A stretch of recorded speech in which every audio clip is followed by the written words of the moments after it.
Hello everybody, today I wanted to offer a quick video of tips and tricks for using the Sri Lankan handpiece machine.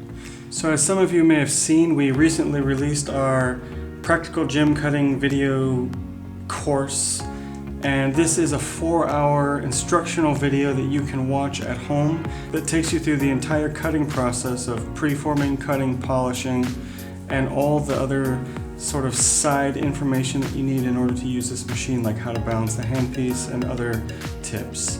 So what I wanted to offer today was a sort of a crash course in using this machine and some of the essential tips that you may not know if you're used to using a mass style machine. So this is going to be 7 tips to jumpstart your gem cutting practice. Tip number 1 is going to be always keep your handpiece feet flat on the plate when cutting. So this is crucial in the cutting step for your stone. So if you have an angle set on your protractor, for instance this one is set to 33 degrees, if we want to make sure that we're actually cutting on 33 degrees, we need to make sure that the handpiece is flat. So if your handpiece isn't flat, when you come down and start to cut, so right now the stone is touching the lap. If I keep on going down, you'll see right here the third foot is starting to come up, and the farther down I go, the worse it becomes. Sometimes this happens for the new student when they're not paying attention and they think, if I want to cut more, I just keep going down and down and down and down and down. And this isn't true. We only need to go down the smallest amount to continue on cutting. You see what happens when you go down too far, you're actually changing the angle of the stone. If you watch the stone here, you can see that it's changing the angle that it's sitting at. So if you go down further than you mean to, whatever angle you have on your protractor is no longer relevant. And when you go to polish your stone, all of your angles are going to be mixed up and you're not going to be able to find the angle that you meant to. So that's the first rule. Always keep all 3 feet flat on the plate when cutting. So let's come to the second rule, which is in polishing, the riser plate becomes a fine adjustment control for your angle. So this is directly related to the first rule. So in the first rule we said always keep all 3 feet flat on the plate. That's only for cutting. In polishing, we don't follow that rule anymore, because in polishing we assume that sometimes we're going to use the handpiece to slightly adjust the angle, and you can see as I go up and down, the stone is slightly adjusting its angle, and we don't really care what's happening with the foot anymore, because what we're concerned with is looking at the meet points. For instance, if I show you this intersection right here, we've got one main facet with 2 small star facets coming down. They've been cut, but they've not been cut at the right angle, or else I changed the angle in polishing, and I've got a gap in the middle where they should be meeting. So I can fix this while I'm polishing without having to go back and recut anything, simply by adjusting my angles. So for example, these 2 were cut around 33 degrees. And what I need to do if I want to adjust the angles and fix the problem, I need to angle up a little bit. So I want my stars pointed up a little higher so that they meet in the middle at the same time that they're meeting the girdle line right down here. So if these were cut at 33 degrees and I go up half a degree, so 32.5 on the protractor, I should be able to push them up. So let's see what happens. So first things first, inspection touch. So we want to make sure that we're actually at the angle that we mean to be, where the original stars were, and then we can adjust from there. So I'm going to do a quick touch, check with my loop.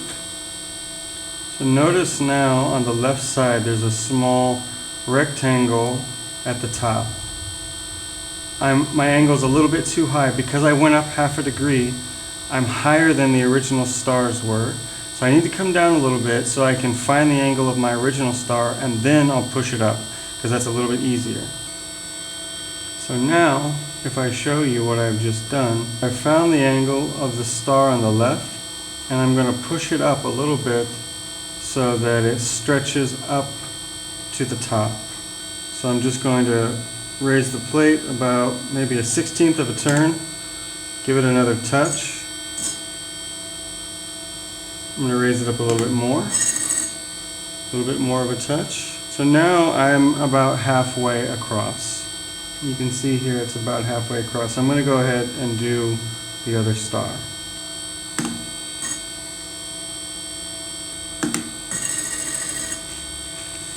And since I've already found my angle, it should be almost exactly perfect. This one, you can see here, they're meeting in the middle at the top, but on the right side,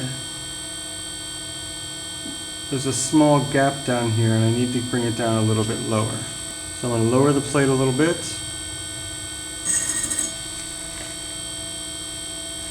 and polish a little bit more. And so every time that I look at the stone, I'm making a tiny adjustment with the handpiece plate, going up or going down, to make sure that I'm exactly at the angle that I want to be. And I confirm that by checking the meet points and seeing if they're lining up exactly the way I want them. If I see that one part of the facet isn't polishing, I just adjust a little bit up or down and spend a little bit more time with it.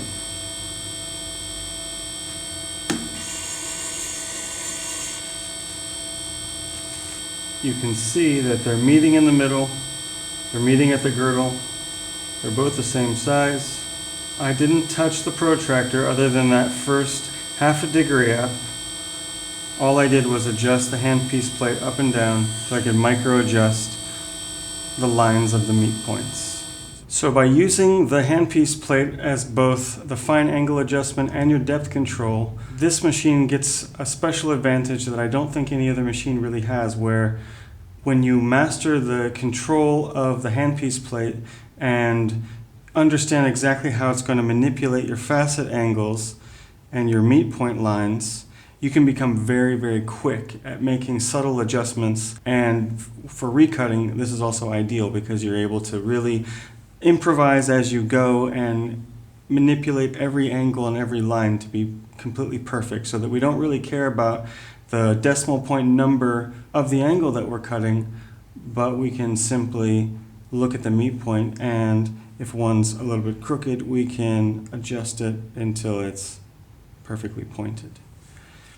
So that's rule number 2. Now let's go on to number 3, which is always stay in the middle of the lap when you are cutting. So unlike the American machines where the normal motion of cutting involves sweeping, this machine we stay directly in the center of the lap, in line with the central bolt. So for instance, on this side, I'm working on a square stone. I'm going to come down, I'm going to cut to the desired depth, pick it up, check it. Go on to the next facet, come down. Notice I'm not sweeping and I'm not faceting to the sides. I want to stay completely in line here because this is the point where I balance my handpiece, and I know this is the point that's straight. I don't know if the machine is accurately balanced enough for this to be totally flat or this to be totally flat, and in my experience some of the machines are better than others, but we know that we balance the handpiece here, so we know that the facets will cut flat here. So every time we cut a facet, we stay in the middle. And you can use different parts of the lap, outside edge, inside ring. Either way is okay, but we're just staying lined up in the middle. Tip number 3 relates to tip number 4, which is once you've found the depth of the first facet of the tier you're working on, you don't need to adjust the plate height anymore. So for instance, on that square that I was just working on, I'll come down, I'll cut to the depth that I want it to be, looking at the girdle line that I'm creating right now, and I'll come down a little bit more because I want it to be a little bit bigger, a little bit lower. Once I'm happy with the line that I've just created, and I want to keep that line going all the way around, so I'm not going to lower or raise the plate anymore. I'm going to leave it where it is, and I'm just going to go around. I'm going to quickly cut all four to the same depth.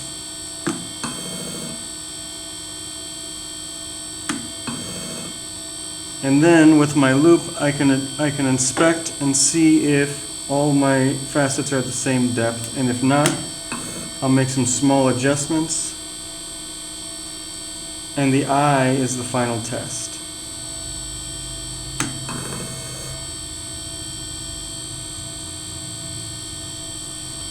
So now we can see that the girdle line that I was creating is even all the way around. So tip number 5 is balance your handpiece. If you don't balance the handpiece when you get it, and make sure that the handpiece stays balanced throughout the life of your machine, your stones will not be able to be cut accurately. The machine is not perfect. This is just something that we accept by using the machine. We understand that the machine is not perfect. The angle of the plate might be slightly different than the angle of the lap.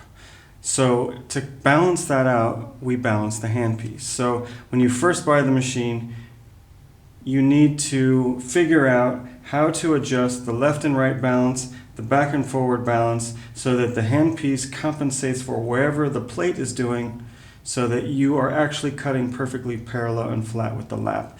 If you don't know how to balance the handpiece, I've got a great YouTube instructional video, as well as another balancing the handpiece instructional inside of the 4-hour course video. So you can check out either one of those videos if you're not sure how to balance the handpiece. Most of the time you'll notice the handpiece balance is off when cutting squares, emerald cuts, anything with faceted sides where the facets need to come back around and meet each other. So if you're in the process of cutting an emerald cut and you've cut your girdle and you've cut your first tier and you see that the final facet doesn't meet perfectly, that should tell you that your handpiece balance is a little bit off. I notice mine going off a little bit every once in a while, and I just go back and I readjust the settings. If you're using the handpiece that doesn't have a cheater, then you're going to be adjusting your balance all the time, because on the handpiece that doesn't have the cheater, we use the foot to adjust our left-right balance when we need to adjust or cheat in transferring or polishing or whatever. So it's very important that you, once you balance the handpiece, you mark where the 0 point, and you always have a way to get back. If you're using the handpiece that has the cheater, then once you have done your initial handpiece balancing, you can simply leave it. I like to mark mine anyway, because you never know when you might want to get back to 0, and I've done it on both. So if you need to do a slight adjustment, if you do find that at some point the handpiece is not out of balance, you can readjust. Typically with the handpiece with the cheater, you don't usually have to adjust either one of these feet after the initial balancing, because we are cheating with the cheater knob. So that gives us a little bit less to worry about. Tip number 6, if you are using a fixed speed machine, meaning you can't adjust your speed, you don't have the speed control like the one that I do here. If you're having polishing problems like fine cat hairs or just normal scratching, no problem. The way that we deal with polishing problems on a fixed speed machine is we have a bunch of other variables that we adjust. So if you can't change your speed, you can change the hand pressure. So you can press a little bit harder, you can press a little bit softer, you can change the way that you're polishing. So if you've been polishing directly in the middle like you're supposed to be, try going a little bit to the right or a little bit up in the lap so that you can use a different part of the lap. I know sometimes with students I found when we're cutting topaz, polishing directly in the middle of the lap means the diamond is going sort of horizontally across the plane of the stone, and sometimes, depending on which side of the topaz you're working on, that opens up the cleavage issues, and you'll see little dotted lines. And so when we see that happen, I know from experience that all I need to do is shift the handpiece over a little bit so that now the diamond is going at a different angle, and that usually solves all the cleavage problems inside of a topaz. Other polishing problems may happen, and some of the things that you can adjust besides hand pressure and the direction that you're holding the handpiece is using the outside edge, using the inside edge. Usually the inside edge is going to give you the finest buff, the final buff, so you can try using the inside edge when you're having some minor problems. You can try wiping the diamond off. You can try applying more diamond. You can play with how much diamond is sitting on your polishing lap. You can try and change the way that you're sweeping while polishing. So if you're sweeping slow, try sweeping fast. I found that in my most extreme polishing problems, when I really whip the stone back and forth on the lap, that usually solves it. That's kind of my last resort. Very firm hand pressure is also my other last resort because I don't like to push too hard, but sometimes some stones really just need a little bit of elbow grease. So if we don't have the ability to change the speed, there's lots of other variables that we can play with. And the final last case scenario is try a different lap. Or completely clean your lap, take all the diamond powder off, and reapply the diamond and see if that helps. So tip number 7 is how to hold the handpiece. So we want to be able to control how soft or how hard we set the handpiece down so we can really have a super fine control over how we cut and polish the stone. So if you have your handpiece in your right hand like this, and you can wrap your fingers around the front foot so that every time you set your handpiece down, you set down the back 2 feet, and then you come forward, and your 2 fingers act as a buffer, and you can slowly slide the handpiece down for the most featherweight, light touch. And now the stone is on the lap, but it didn't make a sound. It didn't bump. A lot of times when you are cutting the very fine facets, like cutting your stars, cutting your break facets, if you come down too hard, if you press too hard, if you drop the handpiece onto the lap, you're going to cut a facet that's too big. So being able to have fine control over how fast you come down is crucial, and letting the stone slide between your fingers like this means you're always in control. Get into the habit of keeping your 2 fingers wrapped around just like this, and you'll always be able to come down soft. So those are 7 tips to jumpstart your faceting practice. I hope you enjoyed it. I hope you found it helpful. And again, you can find our full-length faceting video course at igtthailand.com, which covers the full experience of preforming, cutting, and polishing on the Sri Lankan handpiece machine, including handpiece balancing, tools, tips, tricks, everything. And we've got more of those videos coming soon. So good luck, have fun, adapt yourself to your machine, become one with it, and cut a beautiful stone. This is Justin K. Prim from Bangkok, signing off.